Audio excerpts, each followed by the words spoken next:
So I'm going to talk about one last oft overlooked but still very important contribution that this film trilogy had for the world of film, and that is, this business. Hope. 9.5 hours wasn't enough for ya. Well, guess what?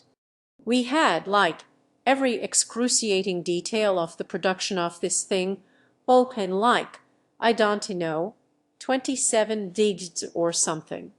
It's actually really cool. I think this is awesome. I mean, yeah, the cuts themselves are cool because they put all this time, effort, and money into something that was effectively just for that, but there's also all the stuff that comes with them. Hours and hours on technique, on music, on sound design, on miniatures, on digital grading, on special effects, on the actors and the rigorous schedule. I feel like a lot of people have this idea about filmmaking that the movie studio, like, calls the movie a stork, and then they push the movie a button, and then a movie gets made. There wasn't a huge demand to know how movies like these got made. You know, they just did it. But it was these that really started to sell the process as a part of the product. And you learn a lot about filmmaking just from these extended editions. And when studios realized that there was actually some serious demand for really in-depth like this about the process and the filmmakers and the art, hell, everyone started doing it. I think that's great. But the extended cuts of the films are interesting in their own right, especially for Return of the King. We only really see the conclusion of Aragorn's arc in the extended cut. In the extended cut, we also get the where there's a whip, there's a way scene. There, way the where it they are also this, and a whole lot of character development stuff. Stuff the casual moviegoer doesn't really want or care about. But if you're a fan, what up? The battle scenes in Return of the King are the only battle scenes in the trilogy that I really love. Like when Theoden gives the speech. Why, yeah, gives the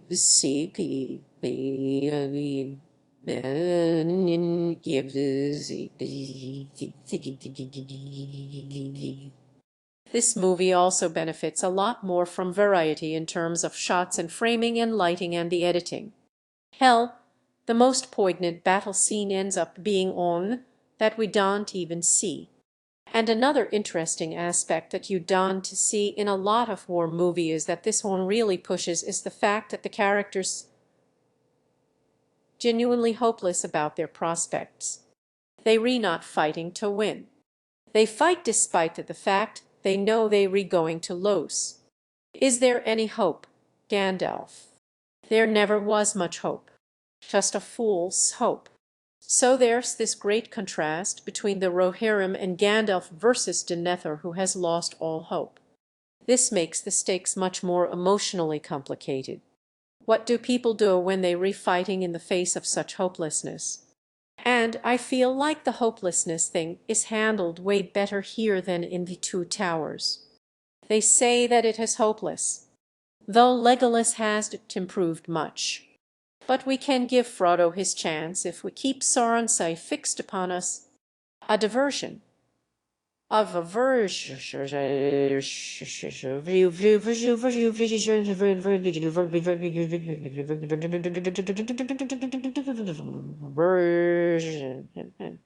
Thanks, plot summary guy. I never thought I'd date a fighting side by side with an elf. What about side by side with a friend? Okay, I forgive your stupid one-liners. Legolas. I'm going to just touch on this one a little. There have been many essays and even books written on the subject of Tolkien and race and divine right and imperialism and all that fun stuff. I'm talking more about the movies, and you know that is an issue with the books. But Tolkien did write it that way, and Page did make the decision to go with it. Like a lot. like a whole lot. He might have even embellished it. A lot. It's not there. Make off that what you will. So back to the threads that need tying up. I'd say the biggest is the ring getting destroyed. And here, as in the book, after all that Frodo fails. The ring is mine. One of the big changes they made, well, it's actually pretty little really, is at the mouth of Mount Doom. Frodo fails in his quest, claims the ring as his own, and then Gollum comes and bites his damn finger off. And now he has the ring. And in the book, Gollum's happy dance ended with him and the ring going into the fire in a bit of a whoopsie-daisy. Yeah, after all that, that might have been a little bit of a letdown. A small difference that they added, but it works so much better that Frodo is so entranced with the power of the ring, finger bitten off and all, he gets up and bites Gollum over it. And then they both go down. Either way, the result is the same. The result is that this is the side of the oh hey, while we hear, and then we get Deus Ex, Eagles. Oh, Tolkien, Eagles. The Eagles are coming. You know, I'm not gonna defend that. You know, so far, so good.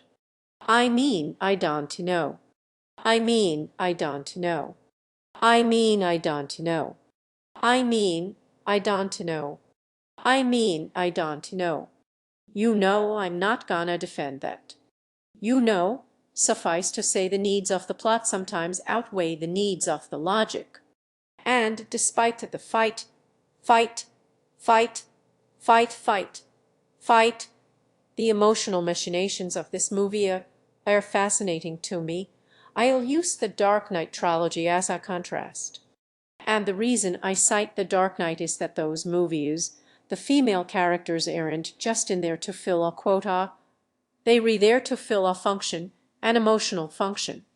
With the exception of Alfred, the father figure, none of the other dudes form emotional attachments to any of the other dudes. Bras don't form an emotional attachment to Commissioner Gordon, to Joseph Gordon-Levitt, to Morgan Freeman. They are just allies in a shared venture. They don't love each other. Most Hollywood movies are like that. So it's surprising that this movie has the nerve to really and truly go there with the emotional attachments between all these male characters. They are not just allies in a war, who form emotional attachments only to women and the occasional father figure. They love each other. Brothers. Allies. Hell, Legolas and Gimli expressly stick with Aragorn out of love and for no other reason. Have you learned nothing of the stubbornness of dwarves? You might as well accept it. We're going with you, laddie. So, of course, people went on and on and on about. People went on and on you son on course. Oh.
I'm glad you agree with me. That was an actual, that actually ran on, by the way. So, in the interest of getting an outsider perspective, I hired a sassy gay friend named Rantasmo. Hello, Rantasmo. Oh, hey, Lindsay.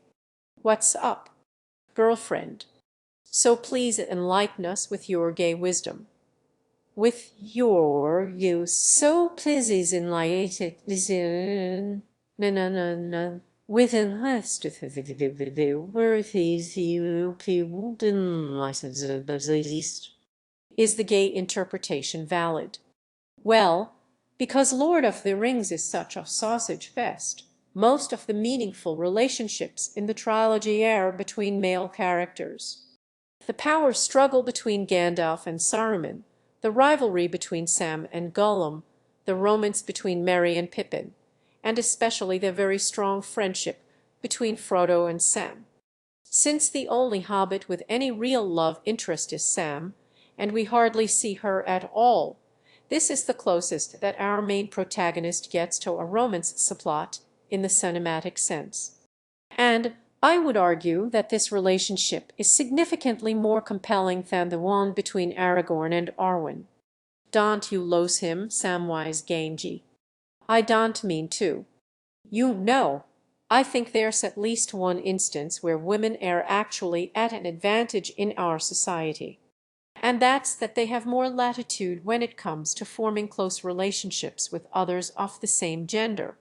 Whenever men treat Odo the same, even if it's just as simple as basic proximity, they tend to fall under what we academic types refer to as homosuspicion.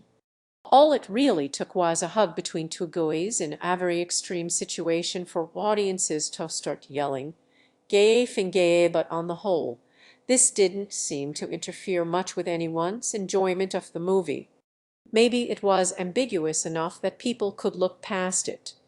Or maybe the possibility that the hobbits, who are generally the least powerful characters in the story, were gay just didn't seem all that threatening. And yes, for some people, the possibility of hobbit on hobbit love was a benefit rather than a feature. So this film became, like, a bastion of hope for gay culture. Not really. Not really. Well, I mean, as far as the gay stuff goes, it's just subtext. And probably unintentional subtext to that. I mean, it's fine. It's just we've seen it before. It's nothing special. Well, Ian Kellen said it did.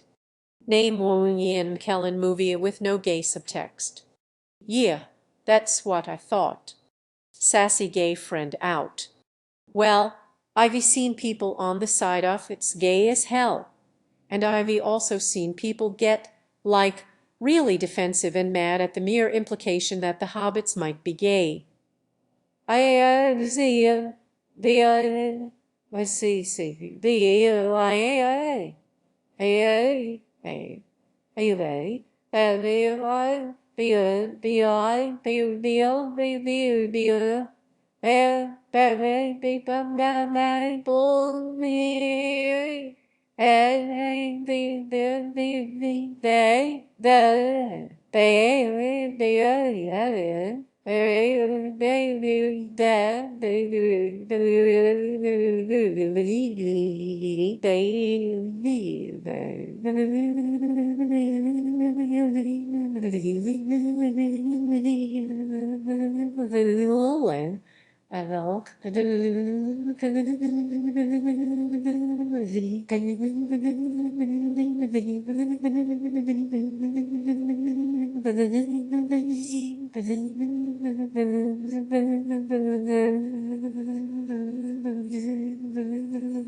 But me position is this.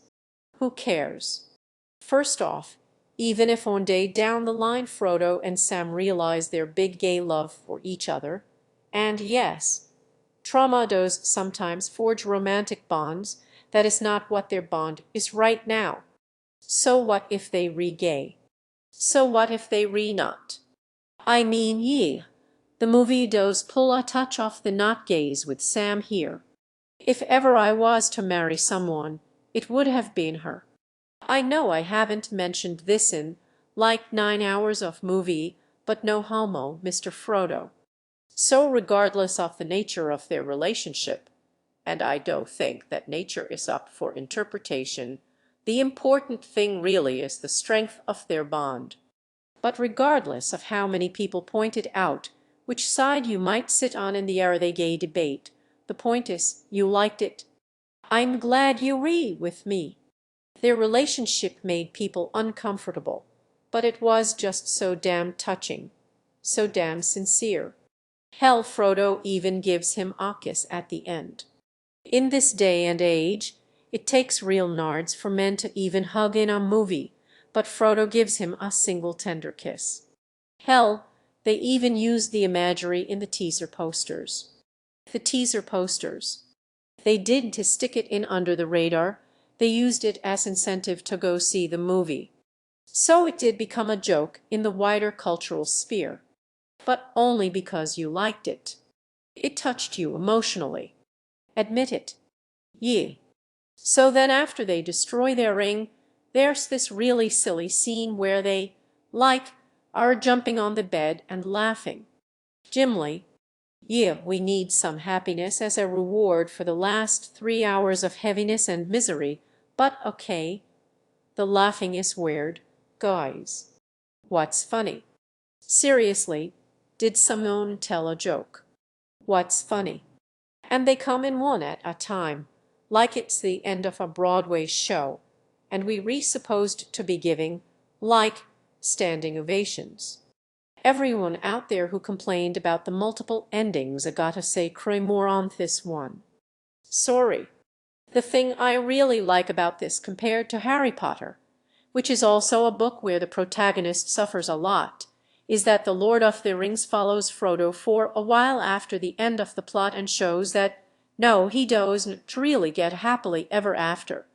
And I get a lot of pushback for this opinion on the Harry Potter franchise, but battle and trauma does come with a reward. It drains you, it changes you. In Frodo's case, it's killing him slowly. How do you go on? But in your heart, you begin to understand. There is no going back. So Harry gets his happily ever after, marries the girl he's shown, like, a tiny little bit of interest in, and then he pops out some kids, and yay, I just don't buy it. If anything, I read this as just a facade.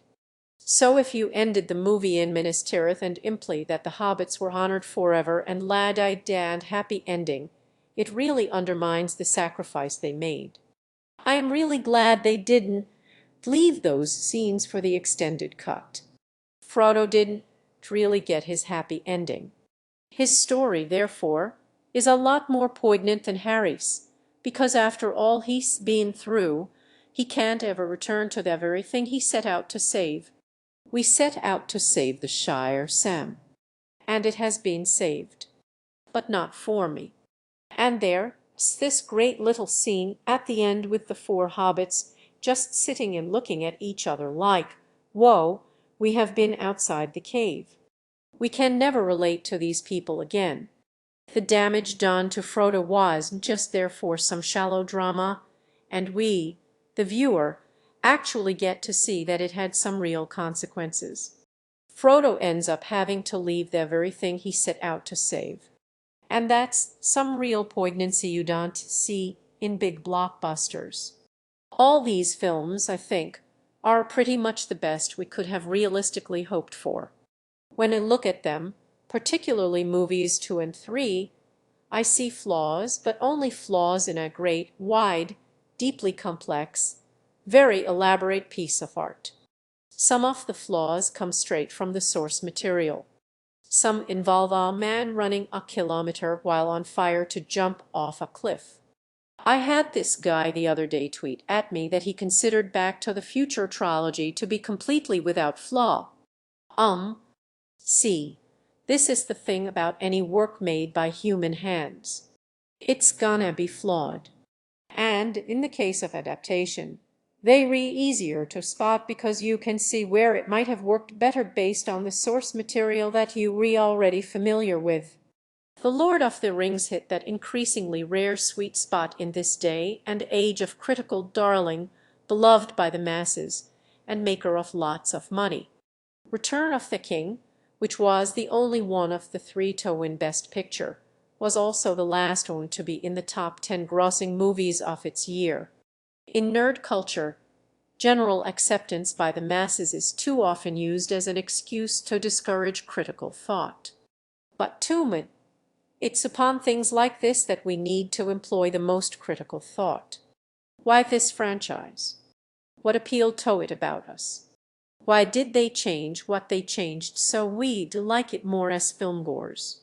What does it say about the medium of film that they needed to make changes in the first place? All discussions, I think, are worth having. What? No, I'm legitimately out of things to say. We can move on.